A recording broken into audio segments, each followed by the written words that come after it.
ओम शांति। आज 21 जुलाई 2026 साकार महावाक्य प्रातः मुरली। बाबा कहते हैं, मीठे बच्चे, एबे पर्यंत तुम्हें शुणा शुणी कथा उपरे चली आसीछ। वर्तमान बाबा तुमको सीधा सड़क ज्ञान शुणाई निज समान ज्ञानवान कराउछंती। प्रश्न, भल पुरुषार्थी पिलामानकर लक्षण तथा तांको अवस्थार गायन कौन रहिछि? उत्तर, भल पुरुषार्थी पिलामाने माता पिता को पूरा पूरा अनुसरण करिवे, निजर जीवन प्रति दया रखिवे, पाठपढ़ा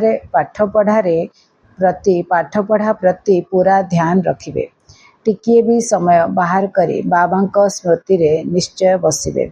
सेमानंकर अवस्थार गायन हेउछि अचल अटल स्थिर। सेमानंकु ही महावीर कहा जाए थाए।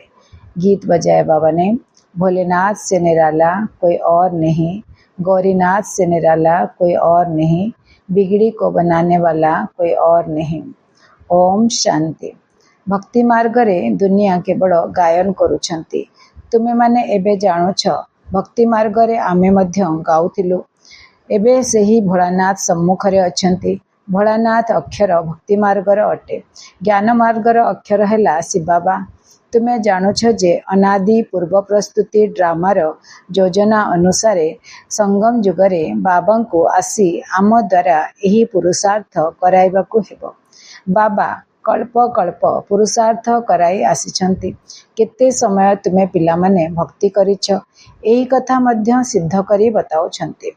केते समय भक्ति करचे? 2500 वर्ष भक्ति करचे, एक कथा बाबा सिद्ध करिकी बताउछंती। द्वापर आरंभ हैला, रावणर प्रवेश है, आमे भक्ति करवा आरंभ कले।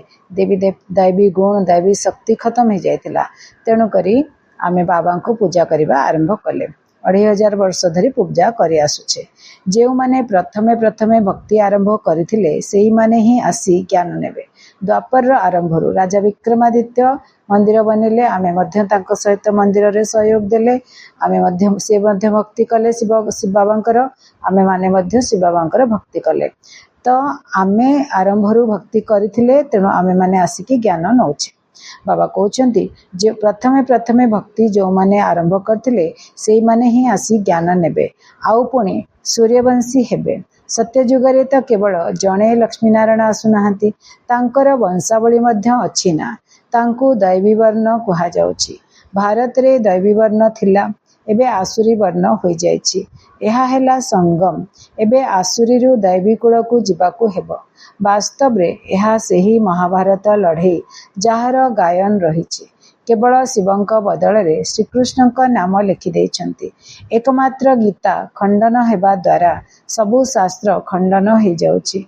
मूल कथा गीतार ही अटे। गीता पाठशाला अथवा गीता भवन केते अछि? गीत ज्ञान शुणिबार पाठशाला। गीता ज्ञान शुणिबार पाठशाला। निजे शुणाइला वाला नाहांती। जे आसिकरी जाइछंती तांकर पुणी गायन करा जाई थाए। पिलामानंकु बाबा प्रत्येक दिन बहुत स्नेहर सहित बुझाउछंती। पिलामाने जानिछंती बाबा स्नेहर सागर, समस्तंकु स्नेहर सहित शिखाउछंती। बाबा केबे क्रोध करी नथांती, सर्वदा स्नेहर सहित बुझाउछंती। पिलामाने तुमे शतप्रधान थिलो, पुणी पुनर्जन्म नहीं आसीछ। तुमे भारतवासी ही असल रे देवी देवता धर्मर अट, एकता मध्य बताउछंती। प्रथमे प्रथमे वर्षा नेबाकू किए आसिबे? जो माने कल्प पूर्वरु नेइथिले सेही माने ही कहिबे, बाबा आपणक व्यतीत आमर आउ केही सहायक नाहांती। बाबा क्षमा मध्य सेतबळे करिबे जेबे संगम जुग हेबो। एकथा तो पिलामाने जानिछंती जे रावण राज्य एवं राम राज्य एइठारे ही हेउची। संगम जुगरे आमे राम राज्य स्थापन करुछंती बाबा आम द्वारा, आ रावण राज्य दुनिया रे चलछि। रावण राज्य अछि सेथिपाई तो राम राज्य चाहुछंती। तुमे जेबे शिव बाबा कहूछ तेबे बुद्धि निराकारंक आड़कू ही चली जाउछि। निराकार ही मने पड़ुछंती, आत्मा ही बाबा को डाकुछि। एमिति नुहे जे परमात्मा बसी शुणुछंती। बाबा बुझाउछंती ड्रामार योजना अनुसारे पतित मानंको पवित्र कराइबा पाई मु एही शरीर रे आसुछि। एपरि नुहे जे तुमर डाक शुणी आसुछि। भक्ति जेबे पूरा हेउछि तेबे ମତେ ଆସିବାକୁ ହିଁ ପଡ଼ୁଛି। ଏହା ବୁଝିବାର କଥା ଅଟେ। ସେହି ସମୟ ଆସିବାରୁ ପିଲାମାନେ ଡାକିବାରେ ଲାଗୁଛନ୍ତି। ଏ କଥା ତ କେଉଁଠାରେ ଲେଖାଯାଏ ନାହିଁ ଯେ କେବେ ଆସିବେ। ସେମାନେ କଳ୍ପର ଆୟୁଷ ଭୁଲ କରି ଲେଖିଦେଇଛନ୍ତି। ଏହି ଚିତ୍ର ଘରେ ଘରେ ରହିବା ଉଚିତ, ଯାହାକୁ ପ୍ରତ୍ୟହ ଦେଖିବ ଏବଂ ସ୍ମୃତିରେ ଆସିବ ଯେ ଇଏ ବାବା, ଇଏ ଦାଦା, ଏହା ବର୍ଷା ଅଟେ। ବାବା କହୁଛନ୍ତି, ପିଲାମାନେ, ଶତପ୍ରଧାନ ହେବା ପାଇଁ ମୋତେ ମନେ ପକାଅ, ତେବେ ଖାଦ ବାହାରିଯିବ। ଏହି ଯୁକ୍ତି ବାବା ହିଁ ବୁଝାଉଛନ୍ତି। ଏହି ବ୍ରହ୍ମା ବାବା ମଧ୍ୟ କହୁଛନ୍ତି, ମୁଁ ବି ପୁରୁଷାର୍ଥ କରୁଛି। ପିଲାମାନଙ୍କୁ ପରସ୍ପରକୁ ସାବଧାନ କରି ଉନ୍ନତି ପ୍ରାପ୍ତ କରିବାକୁ ହେବ। ଏହି ଚିତ୍ର ଦ୍ୱାରା ବୁଝାଇବା ବହୁତ ଭଲ। ଶିବବାବା ବ୍ରହ୍ମାଙ୍କ ଦ୍ୱାରା ସ୍ଥାପନା କରୁଛନ୍ତି। ସମ୍ମୁଖରେ ମହାଭାରତ ଲଢ଼େଇ ରହିଛି। ଏତେ ସବୁ ଧର୍ମର ବିନାଶ ହେବ, ସେଥିପାଇଁ ଲଢ଼େଇ ନିଶ୍ଚୟ ହେବ। ଏହି କଥା ପିଲାମାନେ ଭୁଲିଯିବା ଅନୁଚିତ। ବାସ୍ତବରେ ଏବେ କଳିଯୁଗର ଘୋର ଅନ୍ଧକାରମୟ ସମୟ। କେତେ ଢେର ମନୁଷ୍ୟ ଅଛନ୍ତି, ତେଣୁ ବିନାଶ ନିଶ୍ଚୟ ହେବ। ସତ୍ୟଯୁଗରେ ଏକ ଧର୍ମ ହେବ। ନିଶ୍ଚୟ ସେଇମାନେ ହିଁ 84 ଜନ୍ମର ଚକ୍ର ଲଗାଇଛନ୍ତି। ଏହା ତ ସହଜ ଅଟେ। ବାକି ଏତେ ସବୁ ଧର୍ମର ନିଶ୍ଚୟ ବିନାଶ ହେବ। ପୁଣି ଏକ ଧର୍ମର ସ୍ଥାପନା ନିଶ୍ଚୟ ହେବ। ସମସ୍ତଙ୍କର ସଦ୍ଗତି ଦାତା ବାବା ଅଟନ୍ତି। ବାବାଙ୍କ ଠାରୁ ହିଁ ପିଲାମାନଙ୍କୁ ବର୍ଷା ମିଳୁଛି। ପିଲାମାନେ ଜାଣିଛନ୍ତି ଆମେ ଯେଉଁ ପାଠ ପଢୁଛୁ ତାହା ଭବିଷ୍ୟତ 21 ଜନ୍ମ ପାଇଁ। ଭଗବାନ ଉବାଚ, ମୁଁ ତୁମକୁ ପାଠ ପଢ଼ାଇ 21 ଜନ୍ମ ପାଇଁ ସ୍ୱର୍ଗର ମାଲିକ କରାଉଛି। ସୂର୍ଯ୍ୟବଂଶୀ, ଚନ୍ଦ୍ରବଂଶୀ କୁଳର ସ୍ଥାପନା ହେଉଛି। ଯିଏ ଯେତେ ପୁରୁଷାର୍ଥ କରିବ ସେତେ ଉଚ୍ଚ ପଦ ପାଇବ। ତେଣୁ ଶିବବାବା କହୁଛନ୍ତି, ଏହି ପିତାମାତାଙ୍କୁ ଅନୁସରଣ କର। ଏହାଙ୍କୁ ସୂକ୍ଷ୍ମବତନ ବୈକୁଣ୍ଠରେ ମଧ୍ୟ ଦେଖୁଛ, ନିଜକୁ ମଧ୍ୟ ଦେଖୁଛ ଯେ ଆମେ ମଧ୍ୟ ମହାରାଜା ମହାରାଣୀ ହେଉଛୁ। ତୁମକୁ ବୈକୁଣ୍ଠର ମଧ୍ୟ ସାକ୍ଷାତକାର ହେଉଛି। ମାନୁଛନ୍ତି ମଧ୍ୟ। ବାସ୍ତବରେ ଭାରତ ବୈକୁଣ୍ଠ ଥିଲା। ଶ୍ରୀକୃଷ୍ଣପୁରୀ ଥିଲା। ଆଜି କଂସପୁରୀ ହୋଇଯାଇଛି। କାଲି କୃଷ୍ଣପୁରୀ ହେବ। ରାତି ବଦଳି ଦିନ ହେବ। ଏହା ହେଉଛି ଅଧା କଳ୍ପ ବେହଦ୍ର ଦିନ ଏବଂ ଅଧା କଳ୍ପ ବେହଦ୍ର ରାତି। ଅନ୍ଧକାରରେ ହିଁ ଝୁଣ୍ଟିଥାନ୍ତି। ବ୍ରହ୍ମାଙ୍କର ରାତି ଅର୍ଥାତ୍ ବ୍ରାହ୍ମଣମାନଙ୍କର ରାତି। ପୁଣି ତୁମେ ବ୍ରାହ୍ମଣରୁ ଦେବତା ହେଉଛ।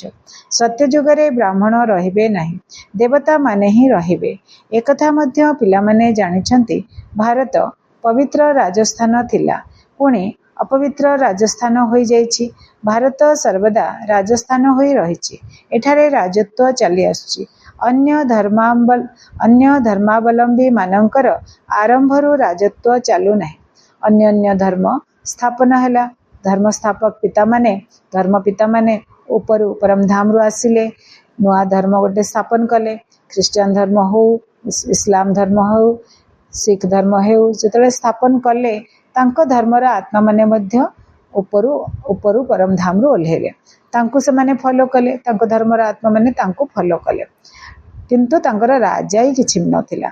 ଯେତେବେଳେ ବହୁତ ସଂଖ୍ୟା ତାଙ୍କର ହେଇଗଲେ, ତାପରେ ସେମାନେ ନିଜ ଭିତରୁ ଯୋଗ୍ୟ ବ୍ୟକ୍ତି ଦେଖିକି ରାଜା ରାଣୀ ବନେଇଲେ।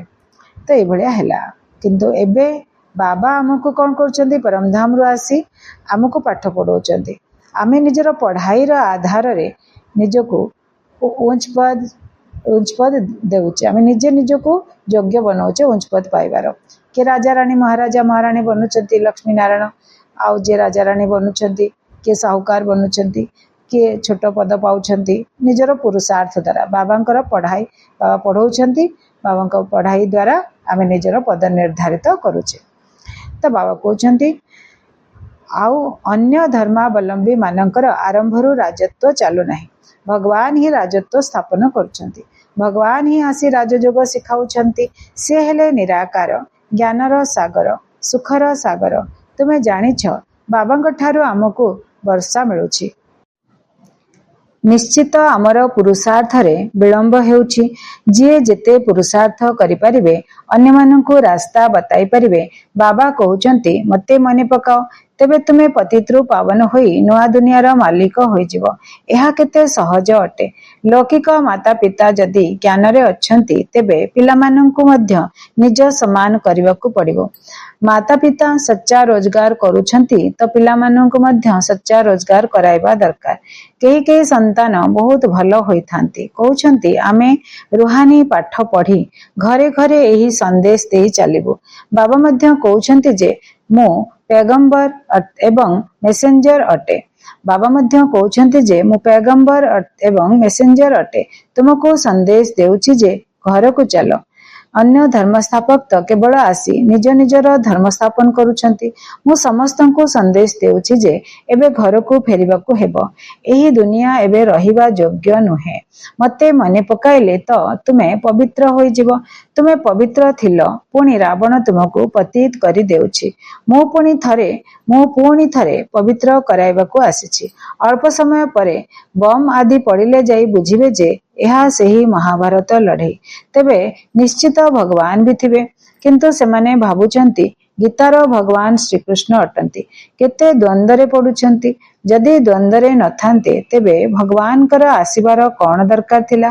भक्ति मार्ग को भूल भुलैयार गोरख धंदा खेल मध्य कुहा जाई थाए। एबे बाबा कहउछंती मते मने पकाइबा द्वारा तुमर सबु भूल समाप्त होई जिवो। तुमे आगरू निजको देह बोली भाबुतिलो, एबे निजको देही आत्मा बोली भाबुछ। एही सावधानी बाबा ही देउछंती जे पिला माने देही अभिमानी हुओ। एठारे तुमे बाबांको सन्मुखरे बसिछ, सेठारे सेंटर मानकरे कन्या माने बसी बुझाइबे जे बाबा शिव बाबा एही परी कहउछंती। एठारे तो सीधा सड़क बाबा कहउछंती मो आत्मा मानक सहित बसी कथा हेउची। तुमे माने जानिछ बाबा एहांको द्वारा आमको बुझाउछंती। एहा बहुत कल्याणकारी मेला। बाबा कहउछंती निरंतर मते मने पकाओ। बाबांको ठारू आमको स्वर्गर वर्षा नेबाकू हेबो।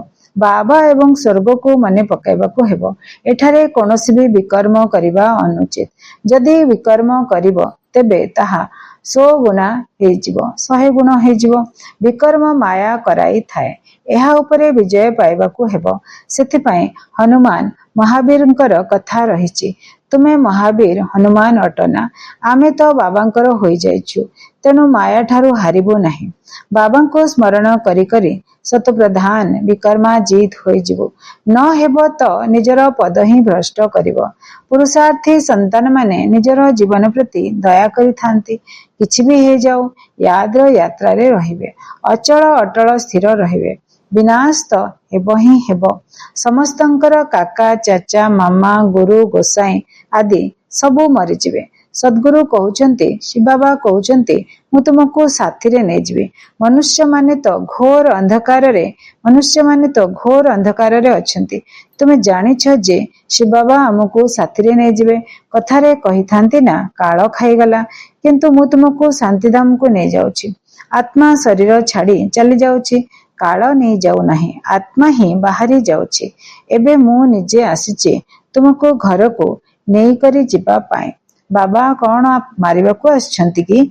बाबा कौन मारिबाकू आछंती कि? ना, तुमको एही पुराना शरीर छाड़िबाकू हेबो। आत्मा को तम प्रधान रो शत प्रधान हेबाकू पड़िबो। एबे अच्छा मिठा मिठा शिखिल दे संतान मानक प्रति माता पिता बाप दादांकर मधुर स्नेह भरा स्मृति एवं सुप्रभातम। आत्मिक पितांकर आत्मिक संतान मानकु नमस्ते। आमे आत्मिक संतान मानकर आत्मिक पितांक प्रति बहुत बहुत याद प्यार एवं नमस्ते। शुक्रिया मेरे बाबा, बहुत बहुत शुक्रिया। धारणा पाए मुख्य सारांश, एही कलिजुगी दुनिया रे कौनसी प्रकारर उलटा आशा रखिबार नहीं। संपूर्ण शतप्रधान हेबा पाए ईश्वरीय मतरे चलिबाकू हेबो। पवित्र होई घर को फेरिबाकू हेबो। एही गोटे आशा रखिबाकू हेबो। अंतिम संकल्प अनुसारे गति प्राप्त हेबो। मायार तूफान रे समय नष्ट करिबार नहीं। बाबा केते सुंदर वरदान सुनाउछंती, हमको बुझाउछंती। सर्वदा निजर शक्तिशाली मनोवृत्ति द्वारा बेहद्र सेवारे तत्पर रहुथिबा ହଦ୍ର ସମସ୍ୟା ଗୁଡ଼ିକରୁ ମୁକ୍ତ ଭବ।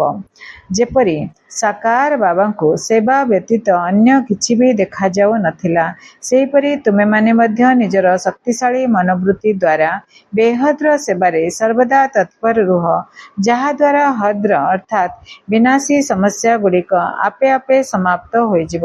ତେବେ ବିନାଶୀ କଥାରେ ସମୟ ଦେବା ଏହା ମଧ୍ୟ କଣ୍ଢେଇ ଖେଳ ଅଟେ, ଯେଉଁଥିରେ ସମୟ ଏବଂ ଶକ୍ତି ନଷ୍ଟ ହୋଇଥାଏ।